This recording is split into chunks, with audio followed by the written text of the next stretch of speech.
Okay guys, Miss O'Connell here. So if you're unable to download the Ladybug FET and you deleted it off your desktop from the last time you used it, I'm going to show you the information so that you can still complete the lab. Okay, so you're going to click on the tab that says torque. You want to set your force equal to 1 Newton.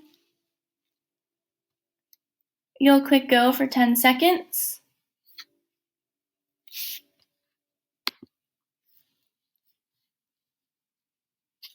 Okay, and you want to calculate the torque that acts on the wheel during those 10 seconds.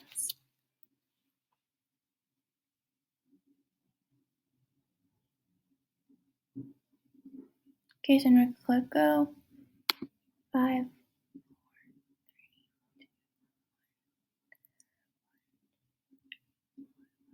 Okay.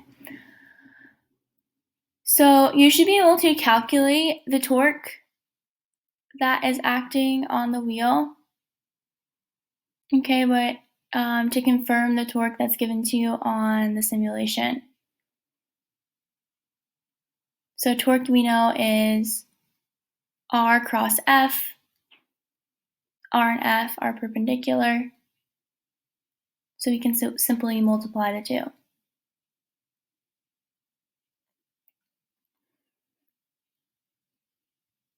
Okay, so that's questions 1 through 4. For 5, I'm going to click go again.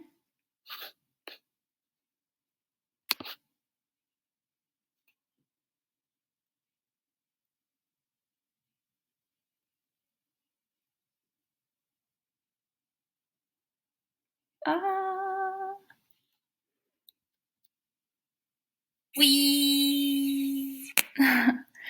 Okay, so you can now answer questions 5, 6,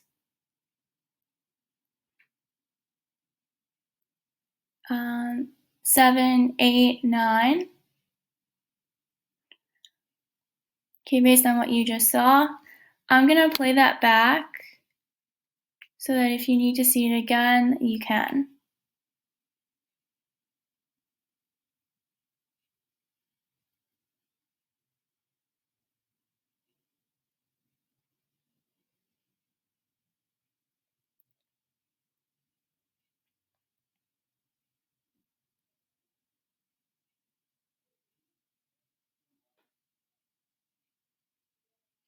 Oh, they don't have the Wii sound effect for playback.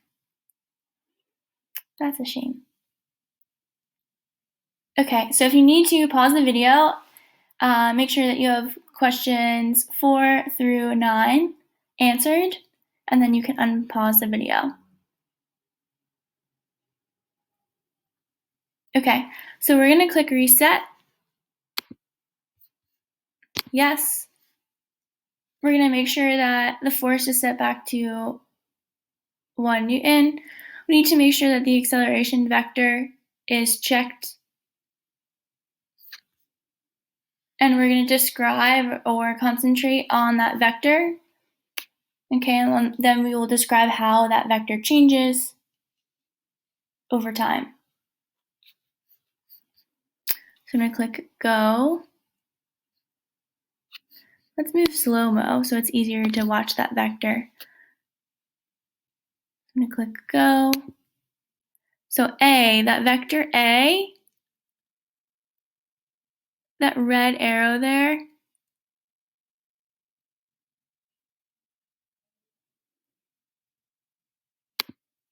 okay, I'm going to play that back.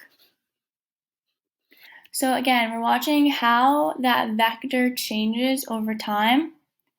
And then we're going to answer the question whether the acceleration vector will ever point directly to the center of the circle. Why or why not? So I'm going to click playback.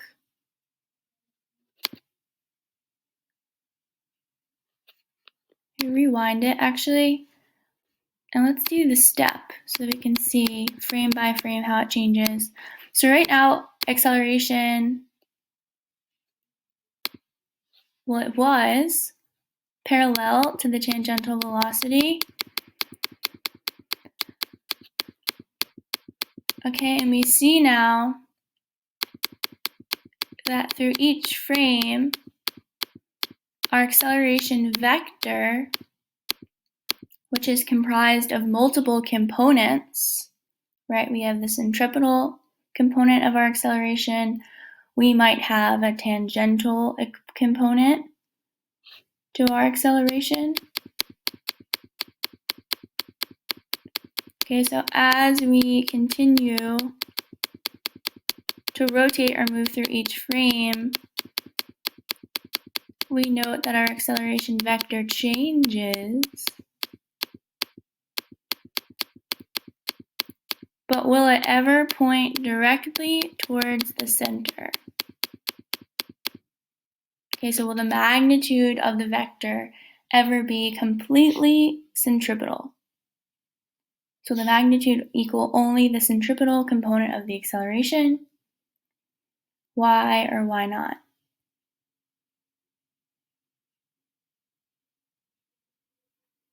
Okay, so pause this video and make sure that you answer question 11 and 12. Okay, so continuing on, 13, we need to reset all again.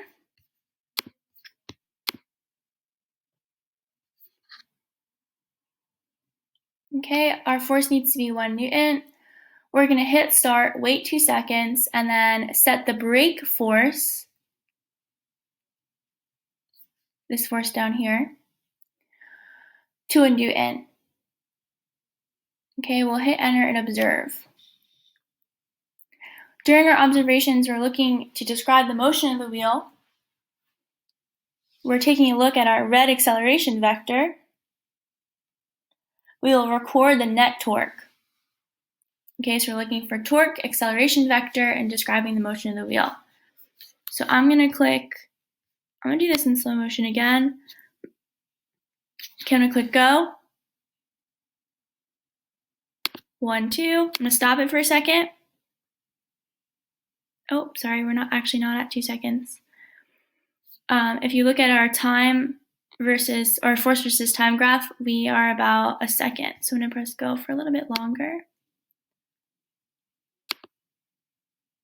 A little bit more. Okay, that looks a little bit over 2 seconds.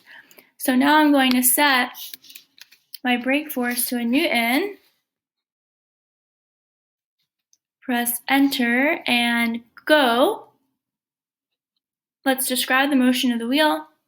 Let's take a look at the torque. Okay, and our acceleration vector.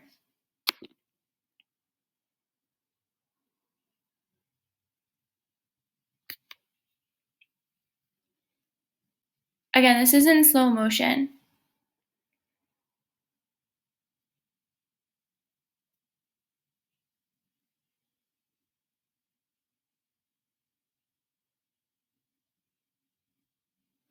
I'm actually going to speed it up a little bit.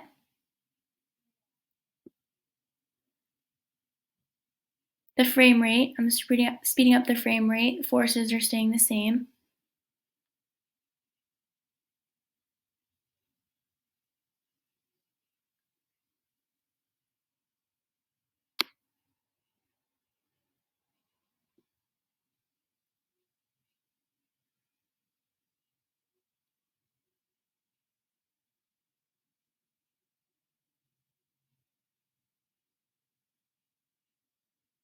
Okay, so you're taking a look at the net torque.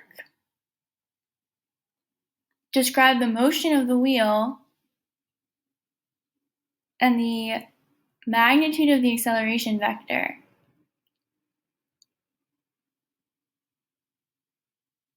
Okay, where is it pointing? Okay, and what would that mean about the vector? Think about what component it most likely be equal to. Okay, so pause the video, answer those questions. unpause when you're ready for 18. Okay, so I'm going to click Reset All. I'm going to make sure my force is back at a Newton. My braking force is at 0. We're going to hit Start after a few seconds, and then we're going to increase our braking force to 3. So I'm going to have my simulation at mid-speed for this one. So I'm going to click Go.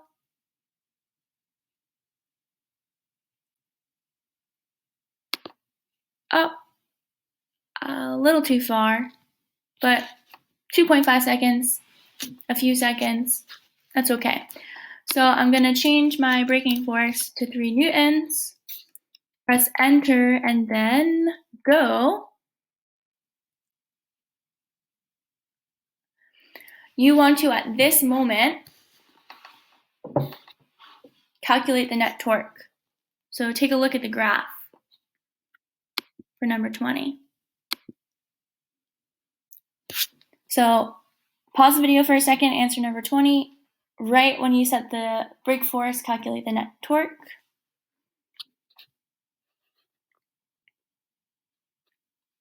Okay, and then let's see what happens over time.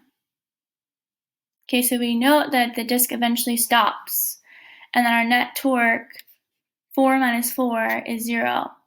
Okay, this is because the braking force changed. Okay, why would the braking torque change? Why would the braking torque change? So if I stop it and play it back,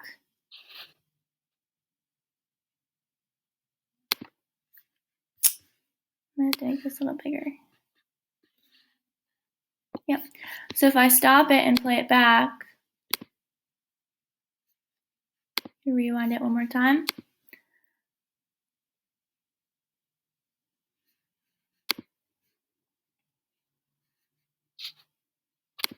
So at this point, we have only the torque applied to the wheel is 4. The braking torque is 0.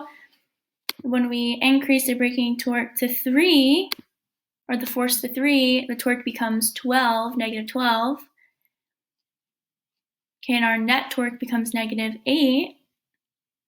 Let's see what happens. Okay, so the question's asking us, why does the torque due to the brake change? Okay, when the net torque equals 0. So why would the braking torque change? Okay, so pause the video and answer number 21.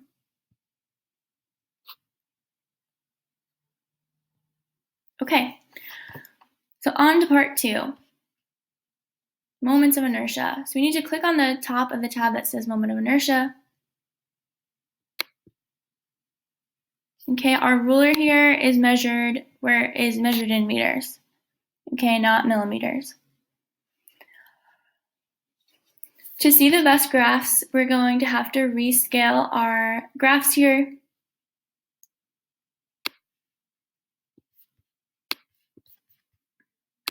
So you can rescale by pressing the positive and the negative signs on the graph. We need our moment of inertia graph to go from 2 to negative 2. Right now it's at 4. So I'm going to press the positive sign until I get max and minimums of 2 and negative 2 kilogram meter squared. We want the angular acceleration graph to be 1,000 degrees per second squared to negative 1,000 degrees per second squared. So we're going to have to drastically change that one here. So I'm going to press the negative sign in the bottom here until I get to, there we go, 1,000 and negative 1,000. And torque graph, skip that one. We're going to need to go from 20 to negative 20.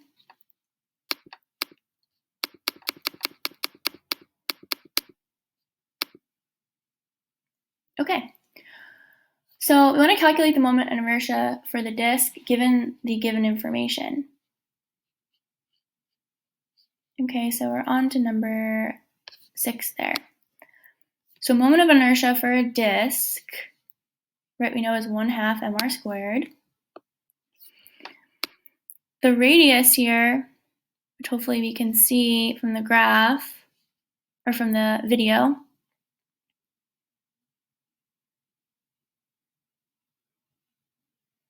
or from the control center, is 4. Mass of the platform is 0.12 kilograms.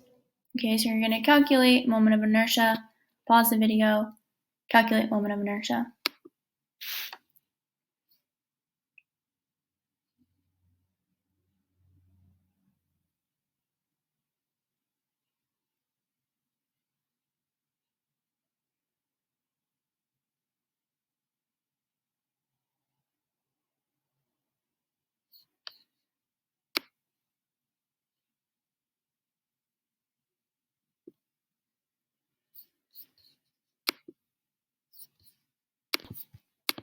Okay, so for number 7, it says to click and hold down your mouse.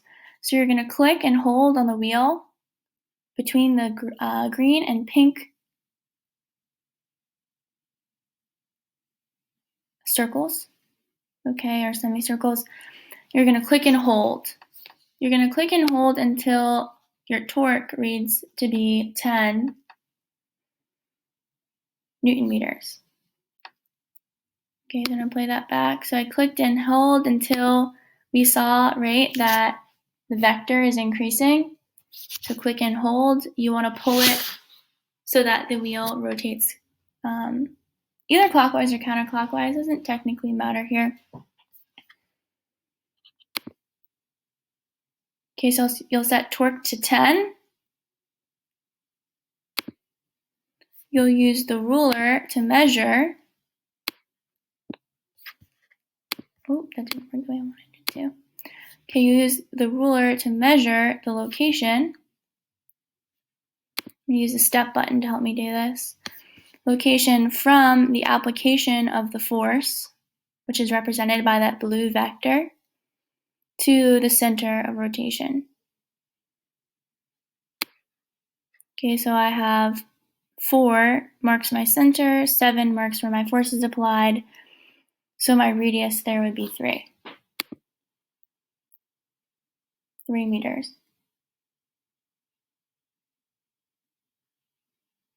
Okay, so you want to calculate the applied force given your torque. So you have applied torque, you have the radius at which that torque was applied. You're going to calculate in number 11 the applied force. And number 12, you're calculating the angular acceleration of the disk in SI units. So you're taking a look at your graph. You're taking a look at the angular acceleration in degrees per second squared, and you're going to convert to radians per second squared.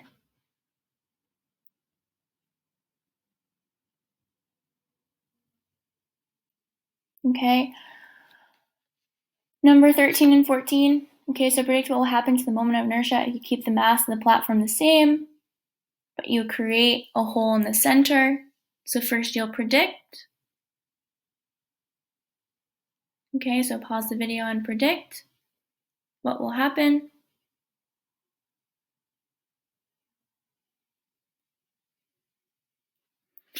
What we're going to do is increase the inner radius. Okay, it's kind of up to you what you increase it to. I'm going to make it big. Let's go with 2 meters.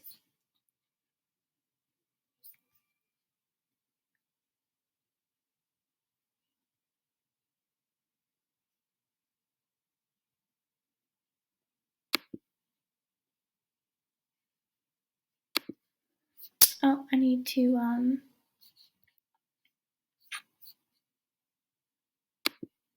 clear these. Then I'm going to set my inner radius to 2.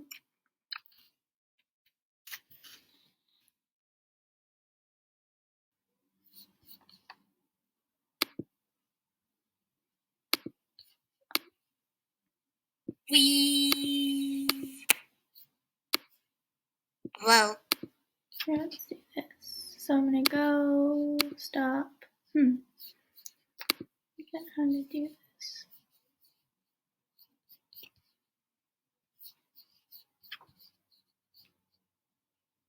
So I don't want to click reset. If you click reset, then your graph, you'll have to redo all of your graphs.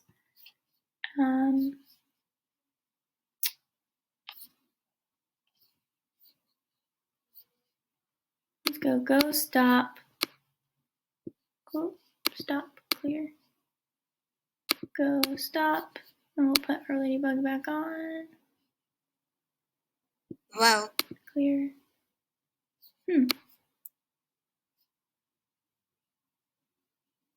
Whoa.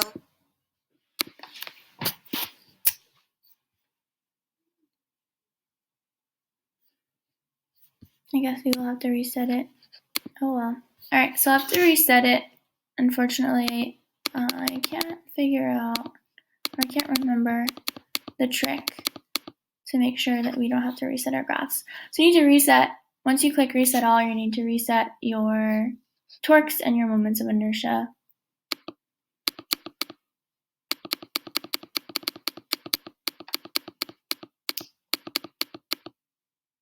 Back to 10, 2, and 1,000.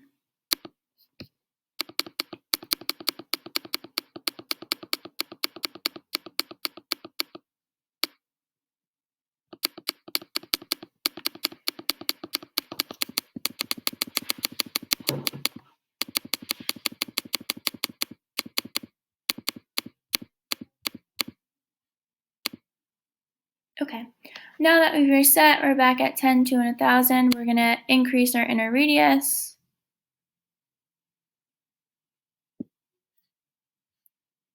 We're gonna have to move our ladybug over a little bit so that she or he is still on the actual disc. We're gonna press go. We'll apply force, or torque rather.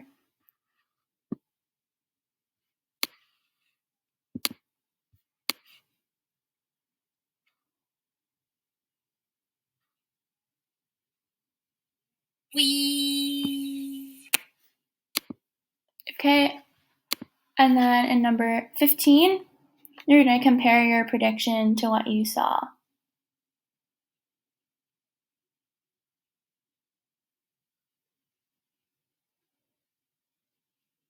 Okay, in 14, you're gonna calculate the moment of inertia for this shape.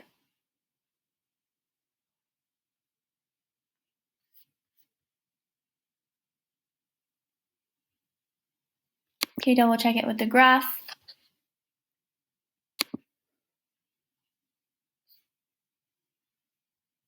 Okay, you're gonna answer questions 15 and 16, and unpause the video when you're ready to go. I'm gonna play that back for anybody who needs it.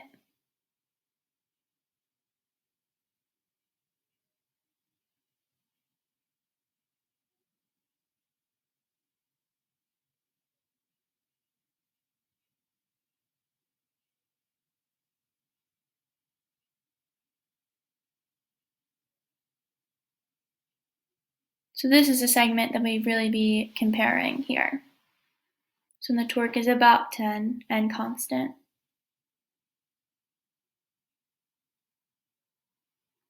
Okay, so pause the video, answer the questions, and when you're ready for part 3, unpause the video.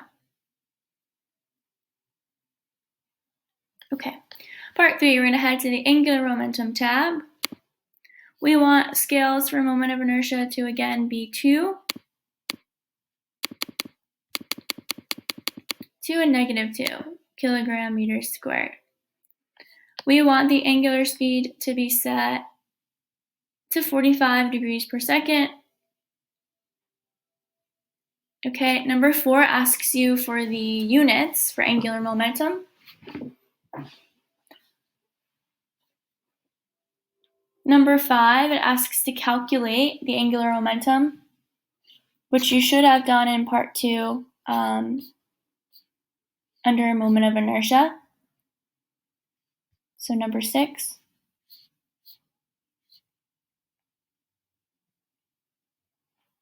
Okay, so first you'll calculate moment of inertia. We want the angular speed to be 45 degrees per second. Let's make sure that the units are correct. Yep, so we have this in degrees per second is what omega will be measured in for the simulation.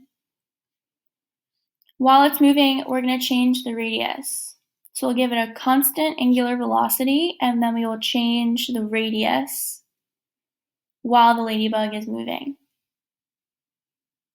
Okay, we'll observe the graphs, and at number 8, you're going to use conservation of angular momentum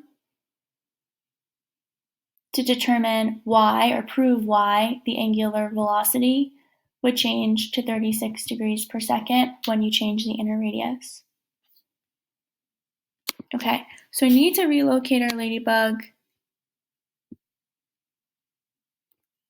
to be further away from the center, because if we change our inner radius to 2, it's gonna kind of narrow out about this whole area here. So to make sure our ladybug is beyond that area. We're gonna set omega to 45 degrees per second and allow the ladybug to rotate.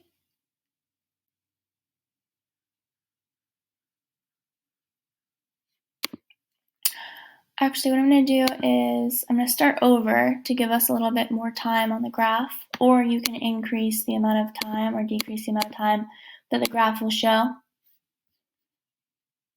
Okay, so constant angular velocity of 45 degrees. I'm going to click go.